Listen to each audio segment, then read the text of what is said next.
next day. I swore I would never do that again, and we have been married for 23 years now. But I do not jump. Okay, she runs for the both of us, and she is a lawyer here in town. Here, Judge Thompson introduces a new video he's going to show at the screen above his head. That is a news segment from Fox 5 Local about his DUI program. Hey everybody, the video you're about to watch is based on a news segment on Fox 5 Local here in Atlanta that focuses on Fayette County, Georgia State Judge Jason Thompson and his DUI program. And without any further comment, here we are. Graduation in Fayette County. It is the 22nd graduation of the county's DUI court, where defendants who've been charged with drunk driving work to rebuild their lives and their families. Fox 5's Doug Evans has the story. This story is not just about the changing of a life, but the changing of a community. Ready? Both made better by the accomplishments of these graduates. You ready? Yes, sir. You ready? Yep.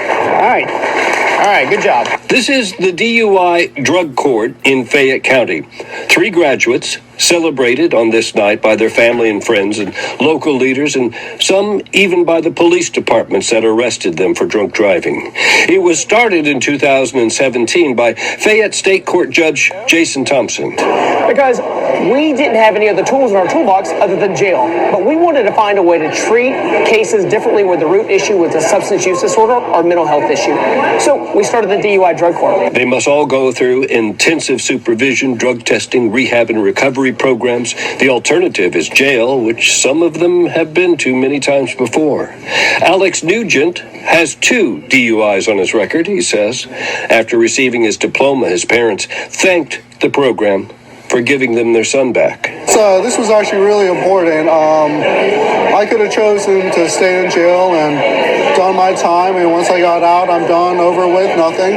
This program allowed me to use tools that I would have never had, and I can now live a life without having to jump back into the frenzy and live a better life. Georgia Supreme Court Justice Verda Colvin was the guest speaker. This court, DUI drug court, has allowed each of you to become a better version of yourself. Investing in yourself is the best investment you can ever make. Since 2017, the DUI drug court has graduated 117 participants and saved taxpayers an estimated $4 million in incarceration fees. We want them to leave here knowing that they can do whatever they set their mind to. And now they have the tools to be successful in whatever way they want to. And so they're leaving here today starting their own business. They're reuniting with their family. So many great successes. I'm proud of them. After the news segment, Judge Thompson introduced Brian Day, who specializes in legal issues with respect to nursing homes. And I don't think you've ever spoken about it. We have, in the years of us doing this, almost 20 years, have never done this topic. So Brian lives in Dunwoody. His practice is in Buckhead. That's correct. But he came down here to talk to you about this very important topic. So big round of applause for Brian.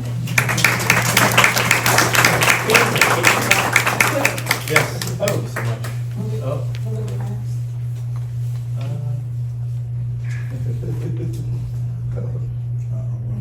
That's right.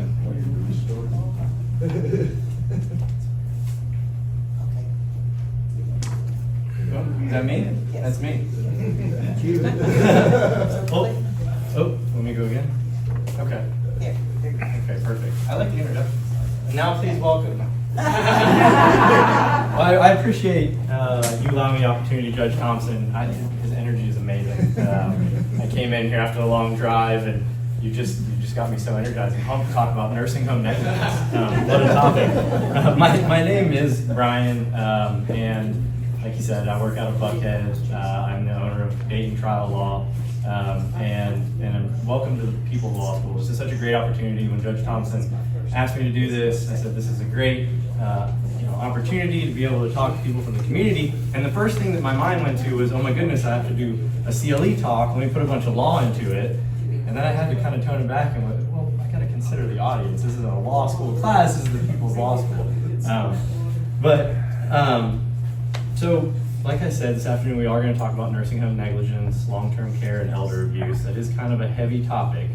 And my objective isn't to scare anybody or bring the mood down, but it's to empower folks to advocate for their loved ones when their loved one is having to go into a long-term care facility or into an assisted living facility. And sometimes, I just wanted to start real quick, and I didn't put this in there, but there's differences between these facilities. And I was speaking to some individuals beforehand, because a lot of folks, when they think of a nursing home, what they're actually thinking of is an assisted living facility. It's the stuff we see on TV, right? And so people say, well, I'll never go into a nursing home. Well, in Georgia, a nursing home is kind of that area between an assisted living facility and the hospital. So sometimes people have a fall and they may, at home, and they may get hurt, and they may end up going into rehab, right? And so you're not necessarily going into a home to stay there forever. You may just be going in on Medicare, right? Because Medicare will pay for a certain amount of rehabilitation. And so you may be going into a nursing home facility to rehabilitate because they have in-house PTs and OTs and things like that. And some of the stuff I may be telling you and you already know, but folks, we see them go into these nursing homes, or SNFs as we call them in the industry, skilled nursing facility, and they could end up going in there to recover from a fracture that they had at home, and then that could end up spiraling into a whole lot of injuries that they should have really never had that were a cause of neglect, right? So if somebody goes in for a fracture and they end up needing to be turned twice a day or 3 times a day or every 2 hours, and that's not happening, that can lead to other injuries such as pressure ulcers, and then that can lead down the road to even worse stuff. And so my objective is to teach you not only about what injuries and the hidden signs of nursing home neglect, so when you see your loved ones or your loved ones are in these facilities, you know what to look for, but also how to prepare you for that transition. So I'm going to talk a little bit about the different forms that you might need, and just different things to educate you to be a good advocate for your loved ones. And so let's talk a little bit about the realities of nursing homes. So we all have aging parents, and you know they may end up in a facility like this, and we assume that nursing homes are like hospitals. You see the doctors running around all day long and the nurses all running around. That's not necessarily the case when it comes to a skilled nursing home or an assisted living facility. These facilities are often owned by private corporations, and the corporations, they dictate the levels of care, they dictate the levels of staffing, they dictate how much care goes in based on the money that they have available, and they have to compete with the level of care they give with overhead for running the facility. Oftentimes where we see neglect happening is where they start to care a little bit more about the overhead and less about the patients. And sometimes we call that taking profit over patient care. And that's where you can start to see neglect occurring. And I want you to remember one thing. If you can remember anything that you take from this today, it's that decline is not inevitable just because somebody is elderly. Just because somebody's getting old doesn't mean that they are absolutely going to decline. In Georgia law, it actually specifically, the federal regulations, so there's actually a body of law of federal regulation that regulates these nursing homes.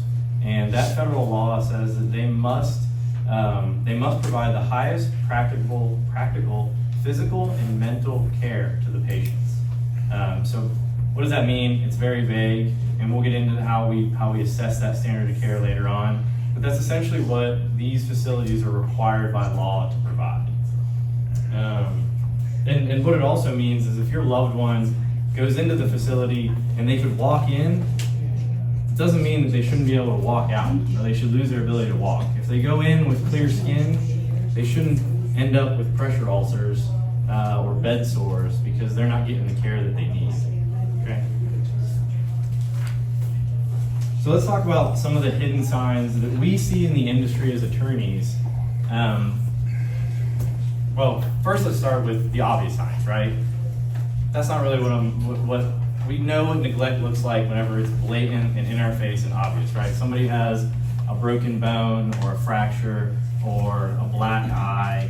We obviously know that something was going on there. But there's often hidden signs that we see of a physical nature when it comes to residents in these facilities. And first and foremost, what we see a lot of is pressure ulcers. And pressure ulcers are also known as bed sores. Before I got into this industry, I didn't even know what one of those was. If you Google them, you get to see them. I didn't put them up here because it's not really fun for lunchtime discussion. But pressure ulcers occur for three main reasons. A lack of nutrition, a lack of hydration, and then pressure. And so in my example of somebody going into the facility for a broken bone or a broken hip, and they're in there for rehab, if they're not getting that care that they need and getting turned as they need, pressure ulcers can start to develop. And they're going to occur in places where pressure occurs. So a lot of times we see it on the coccyx, we see it on the elbows, and we see it on the heels. So that's one thing to look for if you have a loved one in one of these facilities, is looking for those pressure points on the skin to see if that sort of thing is developing. It's not something that's blatant and glaring and obvious.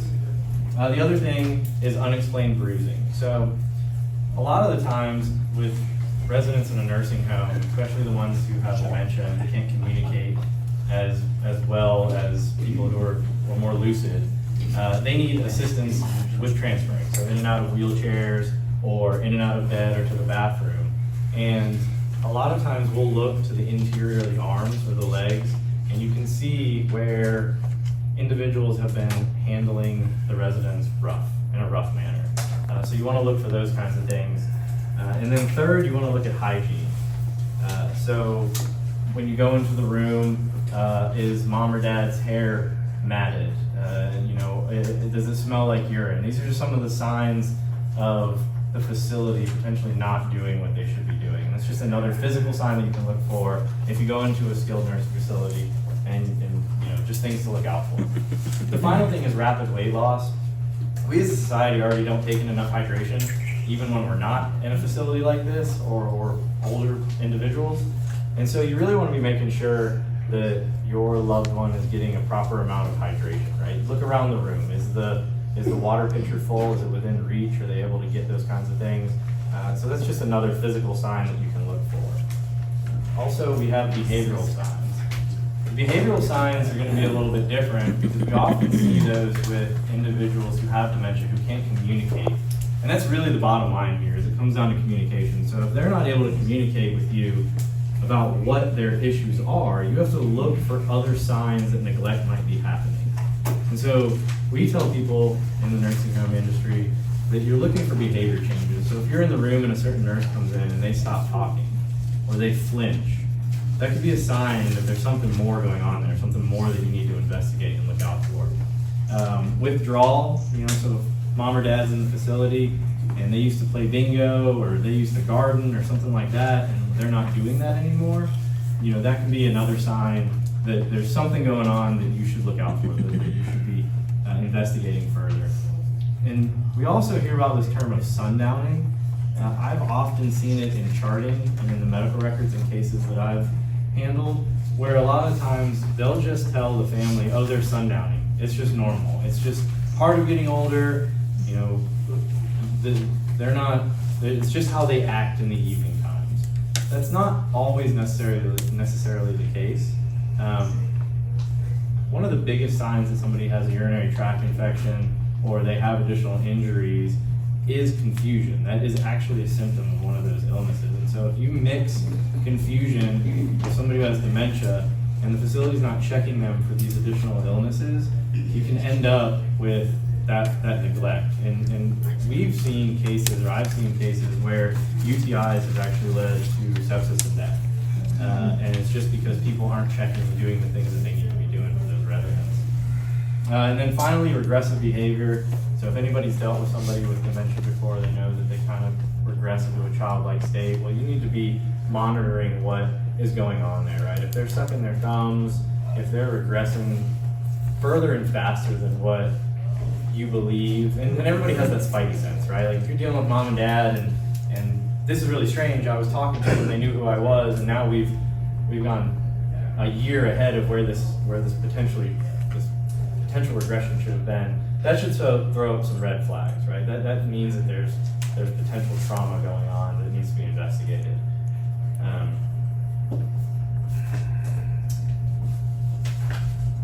So I want to talk about some paperwork as a good lawyer. This is one of my biggest pet peeves that I see with these cases. So when you go into one of these facilities, or your loved one is going into one of these facilities, there's a whole admissions process. And part of that admissions process is signing a packet of paperwork about this thick. I read them every day. They are just awful. It's like buying a house. And you're gonna sit down with your loved one in already a stressful environment, and already a stressful situation, and they're just gonna say, sign here, and sign here, and sign here, and sign here. And a lot of folks, they just sign right through it. In that packet is something called an arbitration agreement. Many of us sign them every day and we don't even know it. When our iPhone updates and it says, your iPhone updated, click here, agree to the terms and conditions. You're agreeing to arbitration, you just don't even know. It's just most of us don't sue Apple, so we never have to deal with arbitration, right? With these facilities, they stick them in there. But what's interesting in Georgia actually hates arbitration. But what arbitration is instead of having a lawsuit in front of a jury and Judge Thompson down the road, you're basically signing away your right to a jury trial. And it significantly impacts the potential to recover on these cases.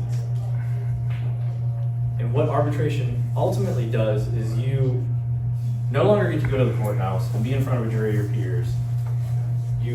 A lot of the times, you're in an office up in Buckhead, because that's where most of the arbitration firms are, and you're sitting in front of a lawyer who's seen hundreds of these cases, and they're evaluating them based on their legal experience, right? So you're taking it completely out of the sympathy of the potential people of the community who could evaluate this claim, and now you're putting it in front of a lawyer who can just, be heartless and be a lawyer like we are. But I do have some good news. When you're signing through that paperwork, when you get to the arbitration agreement, you can simply take it out and write, I do not accept. And Georgia law has established that that cannot be contingent upon their admission into the nursing home. And so if you have a loved one who's going to go into one of these facilities and you're signing all that paperwork, please, please, please look for that arbitration agreement and do not agree to it. There's nothing that they can do about it. And it will be in every single one of the admissions contracts that come with these facilities, I promise. So now that we've talked about documents you don't want to sign, let's talk about the documents that I would encourage you to get or to sign. So these are the documents that will protect your loved ones and allow you to be the advocate for them going forward. And if you don't have, the first one is obviously power of attorney. I'm sure a number of people know what power of attorney is. Oh, did it not switch? No. Oh. All right. Sorry about that. So the first thing is power of attorney. Many of us have heard of them. When dealing with the elder population, powers of attorney often get overlooked because people just say, well, I'll get to it, we'll get to it, we'll get to it, okay? One of the things about powers of attorney is it allows you to be the advocate for your loved one, right? So there's a durable power of attorney that allows you to deal with financial matters, and there's a healthcare power of attorney that allows you to make healthcare decisions. You must execute the power of attorney before someone loses the ability to sign or their cognition. Right? That's what Georgia law says. And so, executing a power of attorney is very simple, right? I write them all the time. It's just a few documents. You get it done, and you then can make decisions for your loved one. If they lose the ability if they lose their cognition, then you have to go and you have to get involved with the court system, right? You have to get a guardianship or a conservatorship. These are public events. They're expensive. You got to go before a probate attorney, and the probate attorney is going to make the decision on whether or not you're qualified to be the conservator or qualified to be the guardian. They may go a completely different direction and appoint somebody from the court to do it, and then you lose all power to advocate for your loved one. So I encourage everyone, if you don't have a power of attorney, like I'm in the military, I have a power of attorney, my wife is my power of attorney. So if anything was to happen, I already have it in place. So if you have somebody that's getting up there in age, I really recommend getting one before you ever get to a point where you're putting them into one of these facilities. You just want to be able to protect them in that way. And then the final thing is obviously a will. Everybody needs to have one. It just ensures that your final wishes are respected. It really doesn't have much to do with nursing homes or going to nursing homes. It's just kind of generic end-of-life care. So let's talk about the standards of care for these facilities. Every one of these facilities has a standard of care, and it's the contract essentially between the facility and you and your loved one on how the care will be conducted. And this contract is really important, especially in these types of cases for us, because this is what we look at to see if they were doing what they were supposed to do. And by federal regulation, for a future lawyer in the room, by federal regulation, you must have, the facility must put a care plan in place within 7 days of admission into the nursing home. And what the care plan usually does is it'll say something like, Dad is a fall risk, he's had 3 falls, and so we need to make sure the bed is at a low position, we need to make sure there's fall mats under the bed, and we need to make sure the area is clear. A lot of times what I see is people will do the admissions process, and then they won't be a part of the care plan process. And so as a good advocate of your loved one, you want to be present for this care plan process, right? And it's a form, it's a series of forms, it's a packet, and you're gonna go through it, and you ask the questions, and you make sure that the facility knows the things about your loved one that they need to take care of them. And once they're in that care plan, those are the things that the facility must be doing to care for your loved one, right? So if they're supposed to turn them every 2 hours and they're not turning them every 2 hours, and a pressure ulcer develops, you look back to the care plan and you say, well, how could a pressure ulcer develop if you were turning them every 2 hours? But one of the important things is when you're taking part in that, you want it to be as specific as possible. The vaguer the care plan, the vaguer the care will be. I don't know if that's a word, but it is for the purposes of my class today. So just make sure it's specific in the care plan and be involved. And so that brings me to interventions and charting. So interventions is what I was talking about. A lot of times we see with these facilities, they'll put for interventions, well, Dad falls, so we told him to stop falling. Well, Dad has a DIM score of 3, and has had dementia for 5 years. I'm glad you told him not to fall. I'm sure he'll get right on that. That's not an intervention, okay? Interventions are things like what I said, like the bed's at the lowest level. They have fall mats. They make sure the area is clear. For pressure ulcers, they're turning every 2 hours. They're making sure somebody, if they're not getting enough protein, they're giving them enough protein in their diet. Those are interventions. Something that's also interesting, and this comes down also to the care that you can provide as an advocate for your loved one. If they have a significant event, like a fall while they're in the facility, by federal regulation, the facility must contact you as the representative of the individual, and they must contact their doctor. And once they do that, they must also update the care plan. And a lot of times what I see when I'm reading charts in these cases that I have where somebody's been injured because of neglect, they'll have a fall, nothing will happen. They'll have a fall, nothing will happen. They'll have a fall, nothing will happen. Then they'll have a fall and they'll break their hip. And the falls will be charted, but then there's no interventions that are being put into place. Ladies and gentlemen, that is negligence. That 100% is what we're looking for in these cases. And it often leads to the fall and fracture, right? They charted it, and then nobody did anything. And that brings me to the next point, which is charting. A lot of times in the medical industry, if you've ever been to the doctor, you know they're sitting there and they're taking down a bunch of notes. That's charting, right? And in the medical industry, they say, if they haven't charted on it, it didn't happen. But here's a tip for everybody. If you have somebody, or you're put in a position where you have somebody in a facility like this, you can do your own charting, right? I've had clients before who have journals, just the compository journals, and they'll take it in. Whenever they visit, they'll fill out whatever's going on, right? I came in at 2 p.m. and Mom was wet. Nobody changed. We pushed the call light, it took 20 minutes. And they'll do that, and they'll do that, and they'll do that. And then when I get involved, and I have to bring a lawsuit against one of these places, and I send discovery, and I get all of their records, I'll get the chart, and I'll get whoever was smart enough to do the composite notebook, I'll get the composite notebook, and at that same time, at 2 p.m. on Tuesday when they visited and Mom was wet, the official medical chart will say, dry, all things fine. Everything's fine, Mom was dry, no issues, right?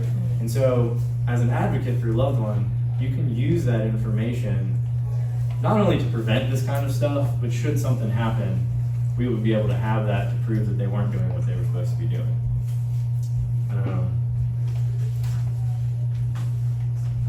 So how do we put all this together? How do you become an advocate for what they need? Well, the biggest thing is just show up for these individuals. Go there and see what's happening. Be there and be available to them. And I recommend that if you are going and visiting individuals or residents at a care facility, you go at different times. Don't always just go in at 10 a.m. Go at 5 p.m. Go at 7 p.m. when the leadership or the management of the facility isn't there. See how there is there a difference between how it runs during the day versus how it's run at night. That's really one of the most important you can do is just be present and be involved. Also, attending meetings like what I talked about. Attend these care plan meetings. Call the facility. Ask them: has anything significant happened? Has anything changed in their chart? Is there anything that I can do? Has the care plan been updated in the last 3 months, month, 30 days, 60 days? Those are just important things that will prevent you from having to hire me. And so, that's one of the things that I guess aggravates me the most is when I see somebody's care plan and the facility hasn't been updating the care plan and they haven't been involving the individuals that they know they're supposed to involve to prevent this kind of stuff. And then check the skin. This one's kind of uncomfortable, but I see a lot of cases where people are bedridden and they have dementia and they can't communicate, and the facility's not turning them. They're not making sure that they're getting adequate nutrition, and pressure sores are developing. And it's not until somebody comes into the room months later and you can smell the pressure ulcer that people realize that something's happened. It's really sad. And so it's uncomfortable to do, but if you check those pressure points of somebody who's in the facility, a lot of times they'll tell the story. And if there isn't any, then that's great. That's what we're looking for. And then know the chain of command. So, there's, in every one of these facilities, there's obviously the nurses, and then they're kind of the first line of defense. They're the ones who are on the front lines. And then there'll be a director of nursing. The director of nursing is over the nurses. And then there's an administrator. And if you can't get the answers, you can't get somebody's attention after that, you can call the state, and I'll have that number up here too. And I do recommend that sometimes I'll take phone calls and it won't rise to the level of negligence. They'll be catching it early. And I'll say, if you're not getting the attention that your loved one needs, you need to call the state. And the Department of Community Health, I've seen them time and time again, they will come in and they'll actually do an investigation and determine if the facility is doing what it's supposed to be doing. A CAN is a certified nursing home assistant. CNA. Is it CNA? CNA. Oh, it auto-corrected. It's CNA. Sorry about that. That's a can. It's supposed to be CNA. Good question. So yeah, the CNA, the nurse, the director of nursing, the administrator, and then your state ombudsman. And so, in conclusion, I hope that none of you ever have to deal with this, but I hope that the information I provided was educational and kind of gave you a glimpse into what to look out for and how to prevent this kind of stuff. I will say that with these cases, if you do think that something has happened, you need to act fast. Evidence disappears, videos get written over. I've seen that time and time again where we try and get evidence and it just doesn't exist anymore. Also with charting, sometimes charts change. I don't understand how that happens, but it's getting better and better with the implementation of digital charts. We can see audit logs and things like that if they do. And then, it didn't change. Okay, sorry about that. And so I have the Georgia Department of Community Health. Their information is up there. I have my information up there as well. If you suspect that there's neglect, if you want to get the community health involved, if you think it's already past that point, then please, I've got cards up here. I'd love to talk to individuals. Even if you don't have a quote-unquote nursing home negligence case or long-term care case, I'd love to just walk you through the process. As a nursing home negligence attorney, I field a lot of calls that have to do with, well, how do I get a POA? How do I protect my loved one from this? How do I, this is going on, do I need to move them from the facility, you know? And so I'll be more than happy to talk to anybody about how to prep for future care, or if there is something going on, to help you with that as well. I thank you for your time. You got time for a few questions? Yes, I do. Absolutely. All right, so we have some questions. We'll start in the back. Questions for Brian? Yes. Brian, is it possible to send this, to our email addresses? Yes. Because most likely I will be using it and my son will have to take care of it. Yes. So you're telling me, my son doesn't know a thing about it, so Sure. if I send it to him. Sure. And grab one of my cards. Is that my email address? You can just email me and I'll be happy to forward it to you. And is it okay, Brian, if everybody that's on this list, we'll blast it out. That's too. fine. That way, I don't we'll mind. be happy to do that. Next question? Is there, as far as this care plan update, is there a thought how often it should be done? So by law, it's supposed to be done every 30 days, or if there is a significant change or a significant event, right? So a fall or a pressure ulcer develops, that they should be alerting you. Yes. So it's event driven and it's time driven as well. Yeah. Okay, thank you. Yeah. So, with the documents that you said were required, that you should have, it's okay that those documents be a part of your trust, a living trust, or I'm asking, is it okay that they be a part of the trust, or do they need to be separate? When you say, so a trust is a legal term. Do you mean like a legal representative packet kind of? So like part of your will and that kind of Yeah. stuff? Yes. Okay, yes, a lot of times, like when I write a will for somebody, I will do a durable, a healthcare, and a will all as one packet, right? Trust is a little different, but that's fine. I think I knew what you meant. So I went through estate planning, Sure. and that was part of the deliverable that they provided. A will, a living trust, that I think the will is a part of the medical power of attorney. All of that is part of the living trust. I've never heard of it as a living trust. I've heard of it as a living will before. But it's kind of this, you just have to look in there and you'd see who you appointed as your power of attorney, and it should be in there. And sometimes they're called financial powers of attorney, sometimes they're called durable powers of attorney, and you just want to read kind of the heading. It should tell you in the first part, or whoever you hired to do your probate work or your planning work, call them and ask them, is this part of it? So, if you were to go into a home, a nursing home, you don't need to do those documents separately. Those documents should be put in place unless you execute a future document that will void those documents out, right? So I have a will. If I execute a new will, that new will, as long as it is executed within the bounds of the laws, it should be, it meets all requirements, it will, and it normally says it in there some way, will supersede, thank you, supersede all other wills. I was gonna say predate, but that's not right. So, yeah. So, and this is a different question. Sure. I've always heard that if you were going to go into a nursing home, that any your home and things that you own shouldn't be in your name, because the nursing home can. Yes, that is a very complicated topic. And that is I deal with this. I do deal with this a lot, and there's things called Miller Trust, and there's a whole bunch of legal stuff you can get into about look back periods and Medicaid and Medicare and things like that.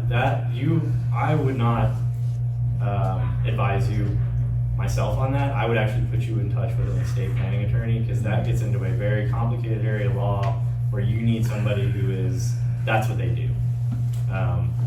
But there are some rules when it comes to Medicare and Medicaid about what can happen to your finances to not only qualify for those things, but stay on those things once with your financial situation. And yeah, it can get pretty complicated with that kind of stuff. So do you qualify for Medicare? Do you qualify for Medicaid? Does the facility take it? They look at your assets, things like that. And so a good estate planning attorney will be able to sit down with you and walk you through that process. I am not that, but they are out there. And I could even recommend some to you if you need it. Questions up front, David, you have one? Yeah. If you believe that you were denied admission because you wouldn't decline, that you wouldn't agree to arbitration, is that actionable? Yes, it is. Okay. You should call me. It's lucrative enough that you would take it. Well, I would advise you on. They can't do that. That's against I Georgia law. understand that, but there's that and whether you can hold them to it, and those are two different. So it was lucrative enough a lawyer would Yeah, take it. well, it wouldn't be a matter of lucrative. I would just do it, Oh, okay. and that would be a letter to the facility. If a facility is doing that, they are treading on hot coals. Like that is big danger zone, and you probably don't want to be in that facility.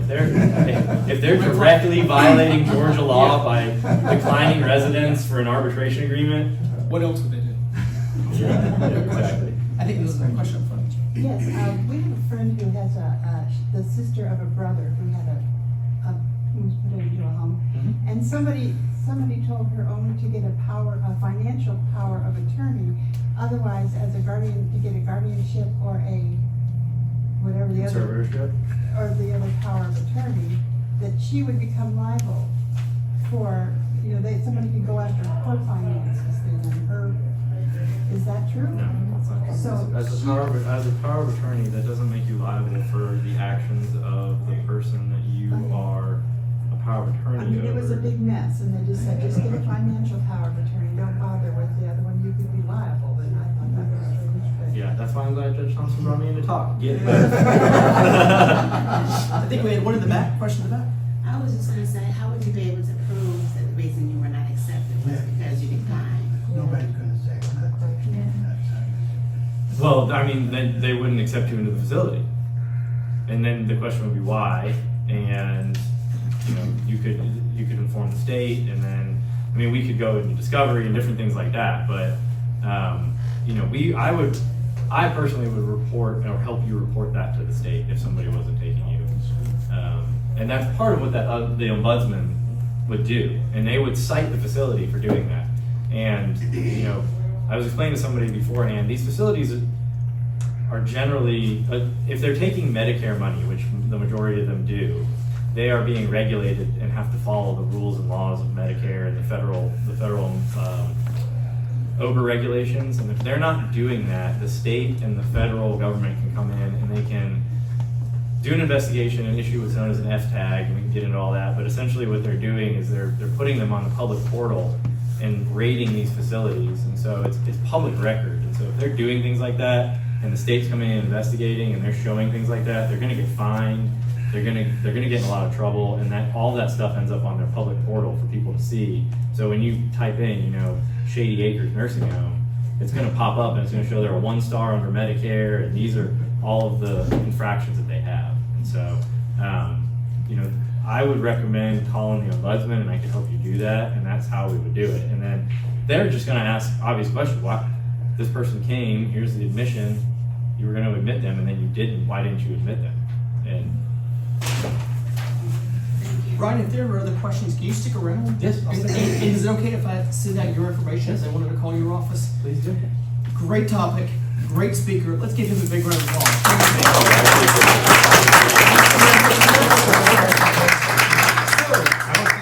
We got the video. It's queued up. That's right. This is the best cliffhanger since Who Shot JR? Meanwhile, Savannah's going, what's a JR? Okay, all right. So if you give us 6 minutes, some of you have heard me talk about accountability courts. Some of you have helped with accountability courts. Thank you very much. Some of you have seen the presentation. Well, I think you saw the presentation for accountability courts, and I think you saw the presentation for it as well. So I'm going to talk about this next month, but you're going to see the end of the story first. So Sylvia, if you will let it run. For me. Hey folks, this is the man who gave the presentation. Tell them how to reach you. Hey, my name is Brian Dayton. I'm the owner of Dayton Trial Law. You can either go to DaytonTrialLaw.com. You can reach me at Brian@DaytonTrialLaw.com, or you can call my phone at 770-283-9895. Thank you. Hey, Judge, great presentation. Talk to my viewers about the People's Law School. Zenny World, good seeing you again. Jason Thompson, Fayette County State Court, and I hope you enjoyed this session of the People's Law School. We bring the courthouse to the community, and today we had a great speaker. Brian talked about nursing home neglect. We're going to do more sessions. We've got another one tomorrow night in Peachtree City. We're going to do it monthly, and hopefully Zenny will be able to bring you some more info on that. But again, the People's Law School bringing the courthouse to the community. Thanks, Zenny World. What time is the one at Peachtree City, by the way? Tomorrow it'll be at 6:30 at the Peachtree City Library. And tomorrow's topic, I'll be talking about accountability courts, and we have another speaker will be talking about personal injury and litigation. So I hope you can join us if you're free in Peachtree City for the People's Law School. Cool, you got it. Thanks.